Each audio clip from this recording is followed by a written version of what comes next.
Hello दोस्तों, स्वागत है आपका अपने YouTube चैनल ग्रुपिंग हब में। तो जैसा कि हम लोग देख रहे थे speedy current affair 22 of online year जो अगस्त 2023 से 1 जुलाई 2024 तक था।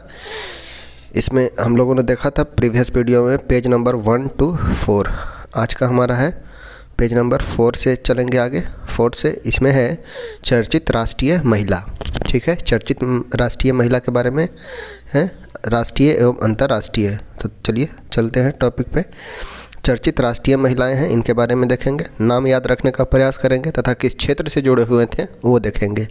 फर्स्ट है प्रीति रजक। ठीक है, प्रीति रजक है भारतीय सेना की पहली महिला सूबेदार बनी है।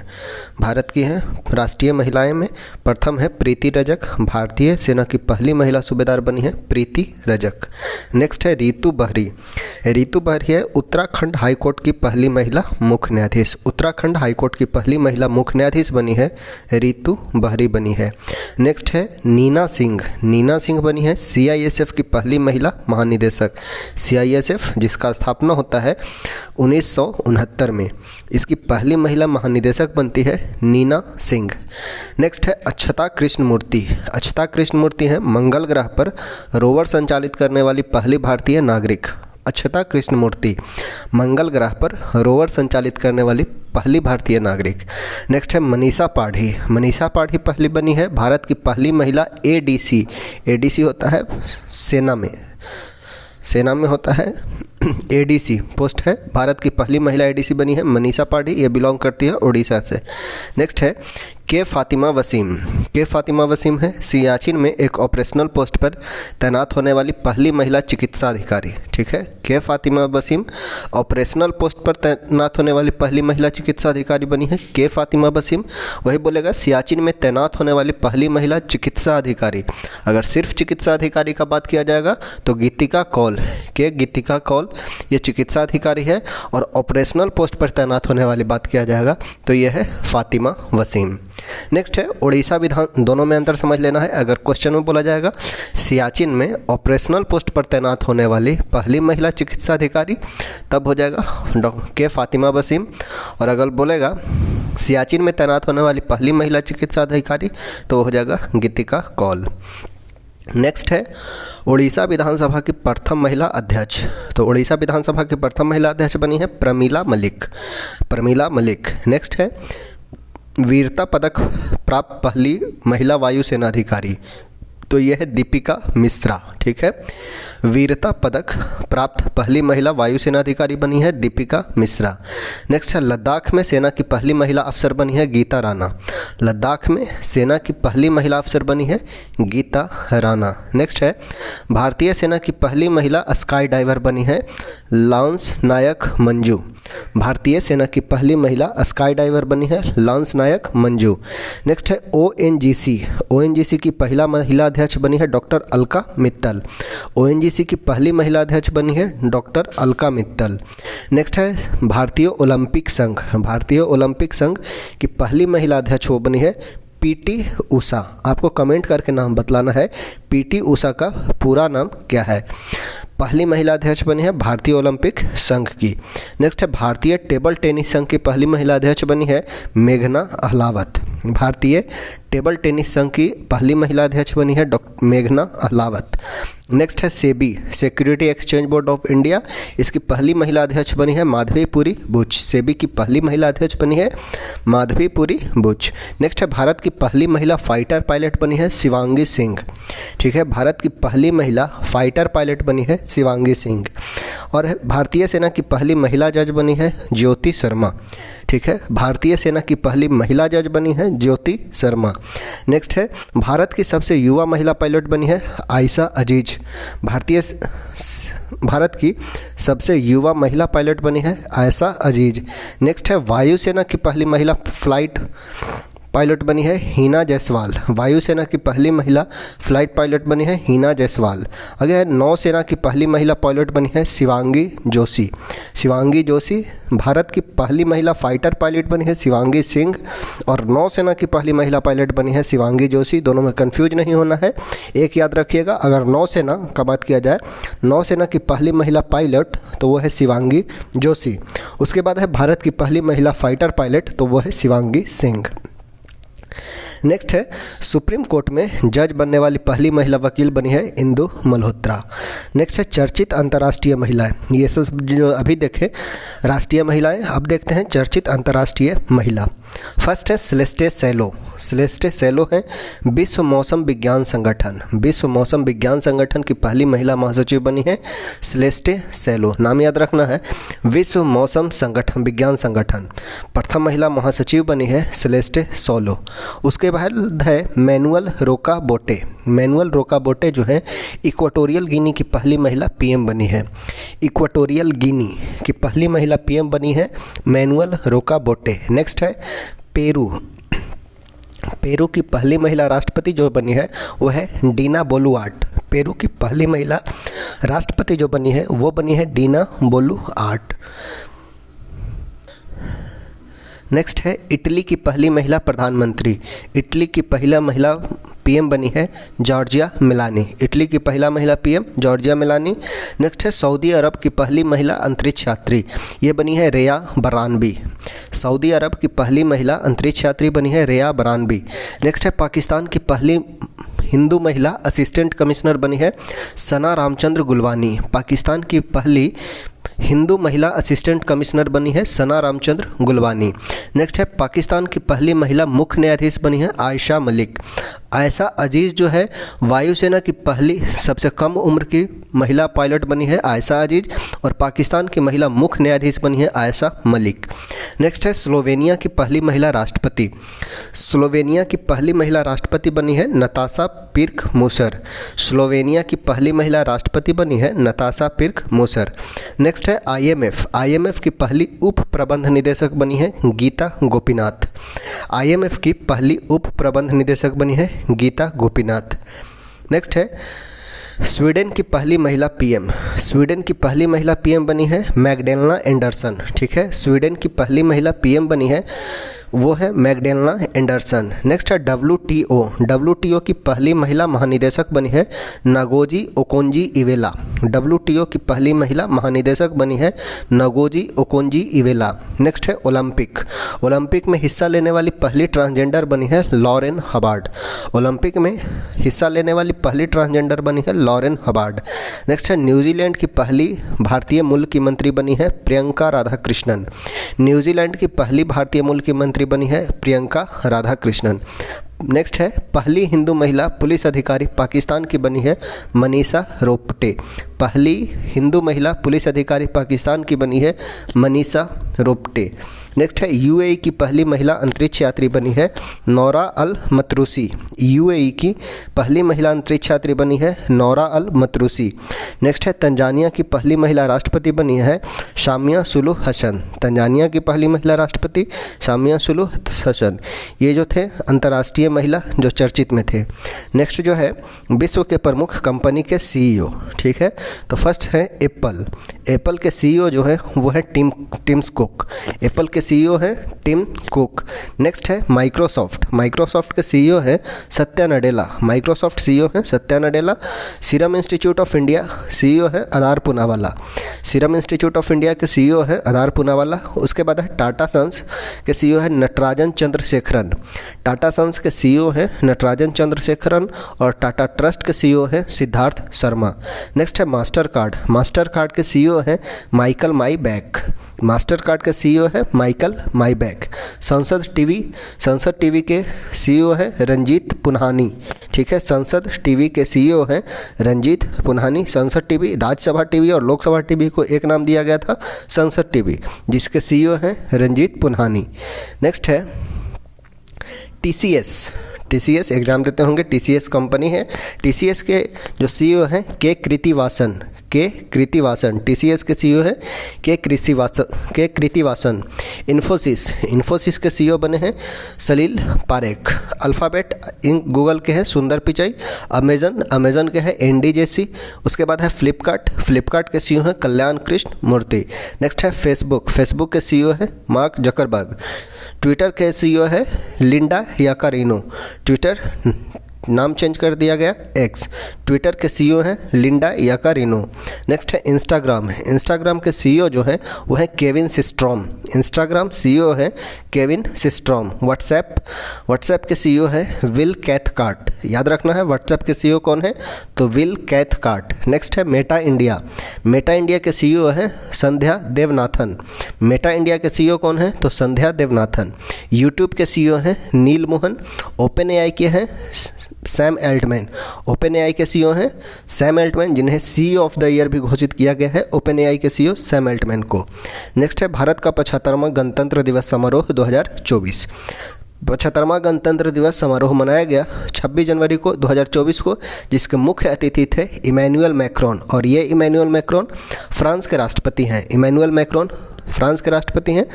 आपको कमेंट करके बतलाना है जब 26 जनवरी 1950 को हमारा प्रथम गणतंत्र दिवस मनाया गया तो उस समय मुख्य अतिथि कौन थे, कमेंट करके बतलाना है। आगे देखते हैं राज्य केंद्र शासित प्रदेश श्रेणी में सर्वश्रेष्ठ झांकी। राज्य जिसे सर्वश्रेष्ठ झांकी दिया गया वह है उड़ीसा। पहला स्थान आया उड़ीसा का। विषय क्या था, तो विकसित भारत में महिला सशक्तिकरण विषय था उड़ीसा का। विकसित भारत में महिला सशक्तिकरण टॉप पे रहा है उड़ीसा।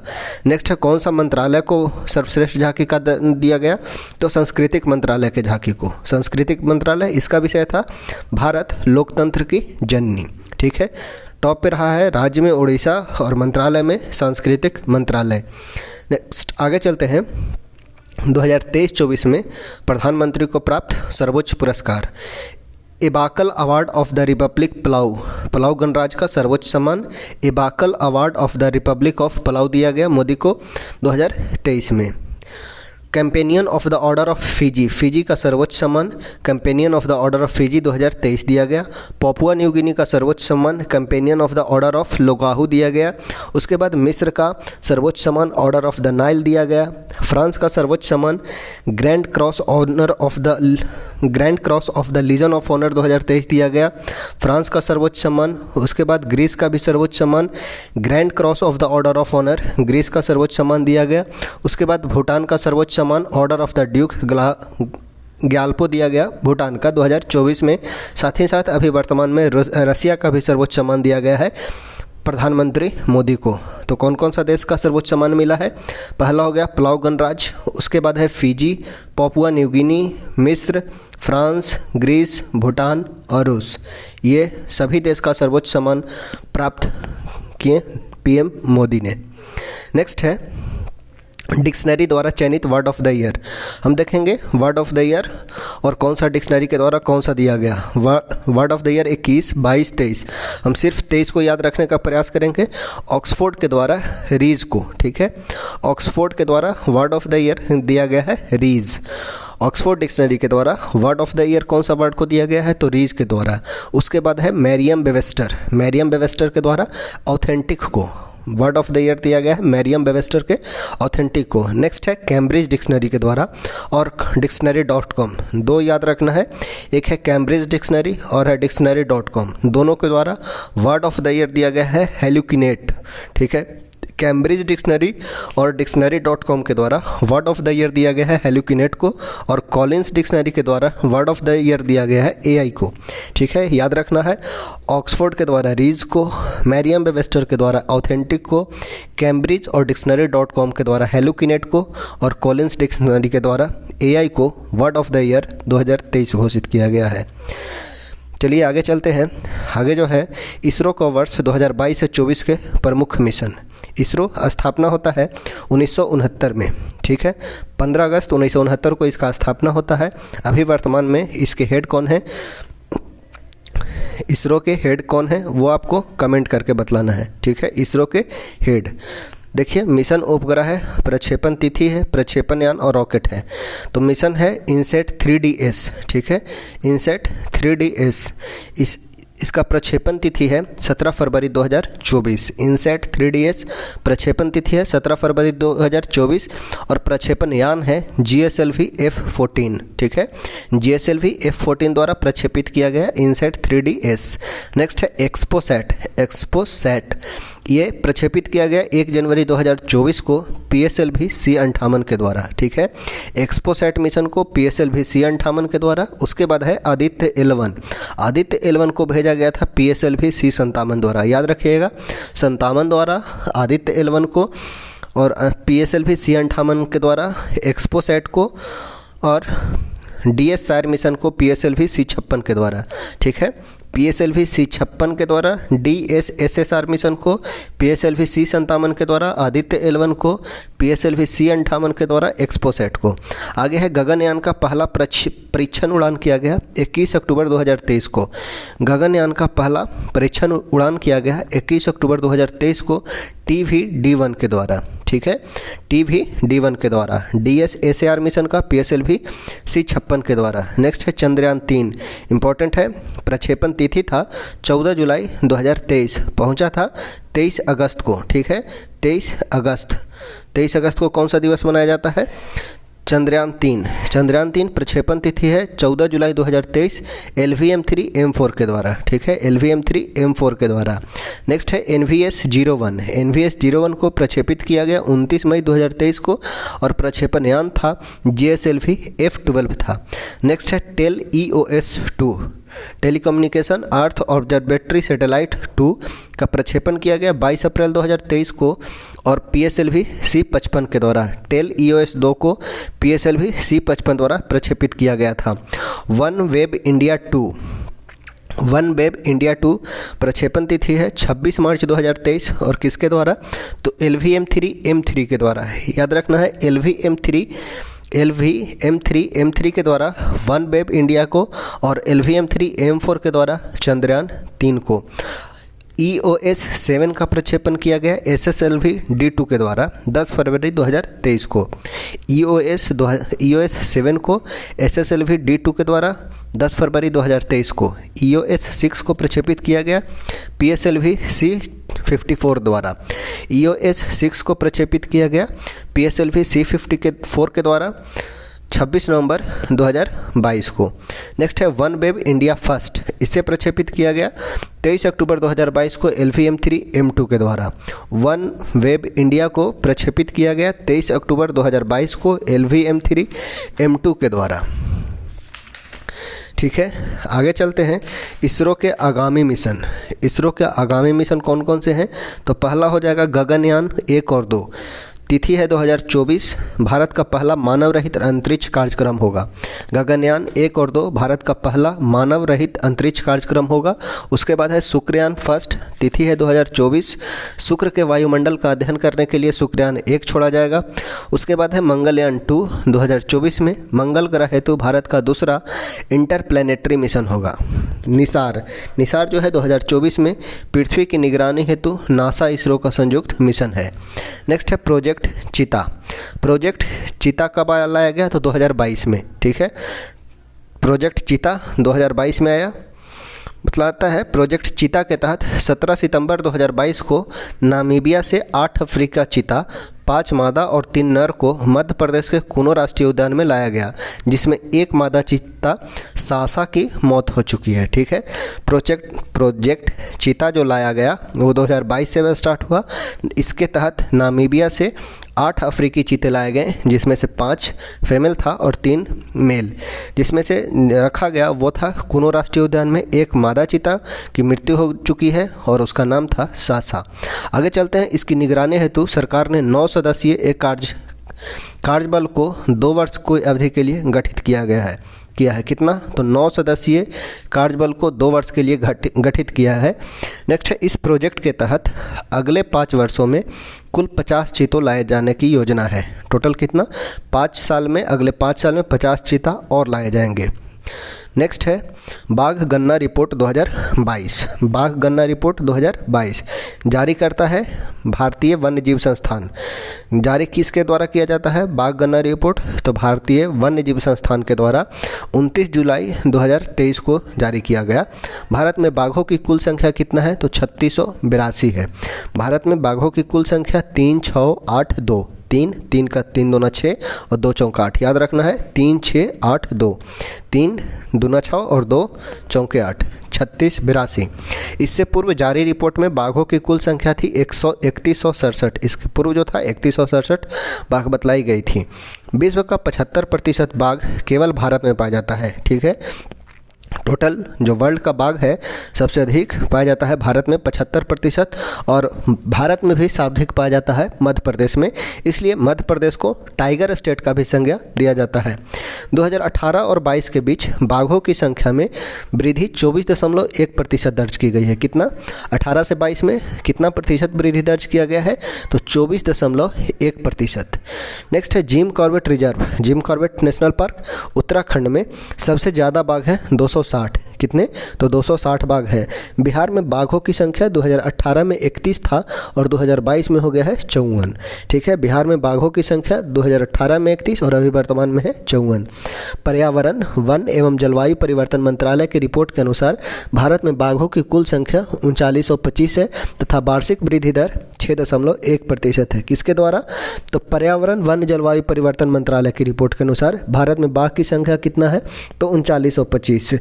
और भारतीय वन्य जीव संस्थान के द्वारा जारी रिपोर्ट के अनुसार भारत में बाघों की संख्या कितना है? तो 3682, 3682। ठीक है, वही बात किया जाए पर्यावरण, वन एवं जलवायु परिवर्तन मंत्रालय के द्वारा, तो इसके अनुसार है 3682। नेक्स्ट है भारत में 2023-24 में आए तूफान एवं चक्रवात। 2023-24 में आए तूफान एवं चक्रवात नाम है, प्रभावित क्षेत्र और नामांकन किसके द्वारा किया गया? ये है। तो प्रथम है फ्रेडी। फ्रेडी चक्रवात प्रभावित क्षेत्र है रहा है मोजाम्बिक और मेडागास्कर। ठीक है, फ्रेडी ने किसे प्रभावित किया? तो मोजाम्बिक और मेडागास्कर को नामांकन किया गया है यमन के द्वारा। फ्रेडी का नामांकन यमन के द्वारा। नेक्स्ट है तूफान मोचा। मोचा का प्रभावित क्षेत्र रहा है म्यांमार और बांग्लादेश। मोचा प्रभावित रहा है म्यांमार और बांग्लादेश, और मोचा का नामांकन किया है यमन ने। ठीक है, फ्रेडी तथा मोचा का नामांकन यमन के द्वारा। नेक्स्ट है इल्सा। इल्सा चक्रवात प्रभावित किया है ऑस्ट्रेलिया के पश्चिमी तट को। ठीक है, इल्सा ने ऑस्ट्रेलिया के पश्चिमी तट को प्रभावित किया है। बिपोरजॉय महाराष्ट्र, गुजरात और राजस्थान को प्रभावित किया है और इसका नामांकन किया गया है बांग्लादेश के द्वारा। बिपोरजॉय का नामांकन बांग्लादेश के द्वारा। नेक्स्ट है साओला चक्रवात दक्षिणी चीन सागर को प्रभावित किया है और इसका नामांकन जो किया गया है वियतनाम के द्वारा। साओला का नामांकन वियतनाम के द्वारा। अगला तूफान है तेज जो प्रभावित क्षेत्र रहा है तो दक्षिण पश्चिमी अरब सागर रहा है और इसका नामांकन भारत ने किया है। तेज का नामांकन किसने किया है? तो भारत ने किया है। नेक्स्ट है हामुन से प्रभावित क्षेत्र रहा है बांग्लादेश, पश्चिम बंगाल। हामुन से प्रभावित क्षेत्र रहा है बांग्लादेश और पश्चिम बंगाल, इसका नामांकन ईरान ने किया है। नेक्स्ट है मिथिली तूफान जो प्रभावित रहा है बांग्लादेश का तटीय इलाका और इसका नामांकन मालदीव के द्वारा किया गया। जैस्पर तूफान से प्रभावित रहा है उत्तर पूर्वी ऑस्ट्रेलिया। डेनियल तूफान से बात किया जाए तो इससे प्रभावित रहा है लीबिया। डेनियल तूफान से प्रभावित रहा है लीबिया। माइकोंग तूफान से प्रभावित क्षेत्र रहा है भारत का आंध्र प्रदेश और इसका नामांकन किया म्यांमार ने। माइकोंग से प्रभावित रहा है आंध्र प्रदेश, नामांकन म्यांमार के द्वारा। नेक्स्ट है अल्वारो तूफान ने मेडागास्कर के तट को प्रभावित किया और इसका नामांकन किया गया मोजाम्बिक के द्वारा। अल्वारो तूफान का नामांकन मोजाम्बिक के द्वारा। नेक्स्ट है रेमल, काफ़ी इंपॉर्टेंट था। रेमल तूफान आया पश्चिम बंगाल तट पे और इसका नामांकन किया गया ओमान के द्वारा। रेमल का नामांकन ओमान के द्वारा। नेक्स्ट है विश्व के शीर्ष 3 सुपर कंप्यूटर। विश्व में और भारत में देखेंगे तो विश्व में देखते हैं तो पहला सुपर कंप्यूटर जो है पहला नंबर पे है वो है अमेरिका का फ्रंटियर। ठीक है, विश्व के पहला नंबर पे सुपर कंप्यूटर है अमेरिका का फ्रंटियर, वही बात किया जाए। दूसरा है जापान का फुगाकू और तीसरा है फिनलैंड का लूमी। ठीक है, पहला है अमेरिका का फ्रंटियर, दूसरा नंबर पे है जापान के फुगाकू और तीसरा नंबर पे है फिनलैंड का लूमी। नेक्स्ट है भारत के 3 सुपर कंप्यूटर, तो शीर्ष नंबर पे है सीडेक पुणे द्वारा विकसित इरावत। भारत का शीर्ष कंप्यूटर है कौन सा, तो पहला नंबर पे है इरावत, सीडेक पुणे के द्वारा विकसित है परम सिद्धि दूसरा नंबर पे, और पुणे IITM पुणे के द्वारा है प्रत्यूष। भारत के 3 शीर्ष कंप्यूटर हैं सुपर कंप्यूटर, पहला है इरावत, दूसरा है परम सिद्धि, तीसरा है प्रत्यूष। नेक्स्ट है भारत वन स्थिति रिपोर्ट, इससे क्वेश्चन पूछा ही जाता है। वन स्थिति रिपोर्ट के द्वारा कितना वृद्धि हुआ, किस क्षेत्र में वृद्धि हुआ, कम हुआ, ये देखते हैं। भारत पर्यावरण और वन मंत्री भूपेंद्र यादव ने 13 जनवरी 2022 को भारत में वन क्षेत्र की स्थिति रिपोर्ट 2021 जारी किया है, और ये कैमा रिपोर्ट रहा है, तो ये 17वां रहा है। ठीक है, वन स्थिति रिपोर्ट कैमा रहा है, 17वां, प्रत्येक 2 वर्ष पे जारी किया जाता है। ठीक है, इससे इंपॉर्टेंट फैक्ट देख लेते हैं। देश में कुल वन एवं वृक्षारोपण कितना है, तो 8,09,537 किलोमीटर। कुल वन एवं वृक्षावरण दोनों, वन भी और वृक्षावरण दोनों मिलाकर है 8,09,537 वर्ग किलोमीटर, जो टोटल का 24.62% है। भारत के क्षेत्रफल का 24.62%, उसमें है देश में कुल वन आवरण, वन कितना है, तो 7,13,789 वर्ग किलोमीटर, जो टोटल का 21.71% है। वन आवरण है 7,13,779 वर्ग किलोमीटर, वृक्षावरण है 95,748 किलोमीटर, 95,748 वर्ग किलोमीटर, ये है वृक्षावरण, और वनावरण है 7,13,779 किलोमीटर। दोनों को मिला के वन एवं वृक्ष आवरण जो है वो है 8,09,537 किलोमीटर। ठीक है, वनावरण का प्रतिशत है 21.71, वृक्षावरण का प्रतिशत है 2.91, और दोनों मिला के जो प्रतिशत बनता है वो बना है 24.62%। कुल वृद्धि का बात किया जाए तो वन और वृक्षावरण में कुल वृद्धि जो दर्ज किया गया है 2261 किलोमीटर, 2261 वर्ग किलोमीटर कुल वृद्धि है वन और वृक्षावरण में। बात किया जाए वनावरण में कुल वृद्धि है कितना है, तो वन के आवरण में है 1540 वर्ग किलोमीटर, वनावरण में वृद्धि है 1540। 2019 की तुलना में 0.22% वृद्धि हुई है। वनावरण में वृद्धि हुआ है 1540 वर्ग किलोमीटर, 2019 की तुलना में 0.22% का वृद्धि, तथा वृक्षावरण में 721 किलोमीटर की वृद्धि हुई है 2019 की तुलना में 0.76% का। नेक्स्ट है देश में कुल मैंग्रोव वन टोटल कितना है देश में, तो 4,992 वर्ग किलोमीटर। कितना, 4,992 वर्ग किलोमीटर। इसमें कितना वृद्धि हुआ है, तो इसमें वृद्धि हुआ है 17 किलोमीटर। याद रखिएगा, मैंग्रोव वन में कुल कितना वृद्धि, तो 17 किलोमीटर। अभी वर्तमान में कितना वर्ग किलोमीटर है, तो 4,992 वर्ग किलोमीटर। सर्वाधिक मैंग्रोव वन क्षेत्र वाले राज्य कौन से हैं, तो पश्चिम बंगाल, उसके बाद है गुजरात, उसके बाद है अंडमान निकोबार। पश्चिम बंगाल में 42.33%, गुजरात में 23.54%, अंडमान निकोबार में 12.34%। ठीक है, सर्वाधिक मैंग्रोव वन वाले क्षेत्र हैं। प्रथम स्थान पे पश्चिम बंगाल, दूसरा नंबर पे गुजरात और तीसरा है अंडमान निकोबार। नेक्स्ट है सर्वाधिक वन क्षेत्र। सर्वाधिक वन क्षेत्र वाले राज्य हैं, तो पहला नंबर हो जाएगा मध्य प्रदेश। सर्वाधिक वन क्षेत्र में हो जाएगा पहला मध्य प्रदेश। मध्य प्रदेश में वन क्षेत्र है 77,493 किलोमीटर। उसके बाद है अरुणाचल प्रदेश। अरुणाचल प्रदेश में 66,688 किलोमीटर। तीसरा नंबर है छत्तीसगढ़ का 55,717 किलोमीटर। सर्वाधिक वन क्षेत्र वाले राज्य में प्रथम स्थान मध्य प्रदेश का, द्वितीय अरुणाचल प्रदेश का, तीसरा है छत्तीसगढ़ का। याद रखिएगा। आगे है सबसे कम वन क्षेत्र वाले राज्य, तो सबसे कम वन क्षेत्र होगा हरियाणा में 1603 किलोमीटर। उसके बाद पंजाब में 1847 किलोमीटर। उसके बाद है गोवा में 2244 किलोमीटर। सबसे अधिक वन क्षेत्र तो मध्य प्रदेश में, और सबसे कम वन क्षेत्र तो हरियाणा में। ठीक है, वनावरण में वृद्धि दिखाने वाले शीर्ष राज्य कौन है, तो प्रथम स्थान है आंध्र प्रदेश का। वन आवरण में वृद्धि सबसे ज़्यादा कहाँ देखा गया, आंध्र प्रदेश में 647 किलोमीटर की वृद्धि दर्ज हुई है। वही तेलंगाना में दूसरा नंबर पे है 632 किलोमीटर का तथा उड़ीसा में 537 किलोमीटर का। ठीक है। वन आवरण में वृद्धि दिखाने वाले राज्य हैं, प्रथम नंबर पे है आंध्र प्रदेश, द्वितीय है तेलंगाना, तीसरा है उड़ीसा। अगला है सर्वाधिक वन आवरण प्रतिशत वाला राज्य। सर्वाधिक वन आवरण प्रतिशत वाला राज्य है मिजोरम। मिजोरम में 84.53% वन है। अरुणाचल प्रदेश में 79.33% तथा मेघालय में 76.30%। यानी कि सर्वाधिक वन जो है वो नॉर्थ ईस्ट स्टेट में ही तीनों है। पहला नंबर पे मिजोरम, दूसरा पे अरुणाचल प्रदेश, तीसरा पे मेघालय है। देश में वनों का कुल कार्बन स्टॉक कितना है? तो 7,204 मिलियन टन है। लगभग 7,204 मिलियन टन है कुल कार्बन स्टॉक। चलिए आगे चलते हैं। प्रमुख कृषिगत उत्पाद भारत, ये लास्ट में देखेंगे जब एग्जाम होगा। नेक्स्ट है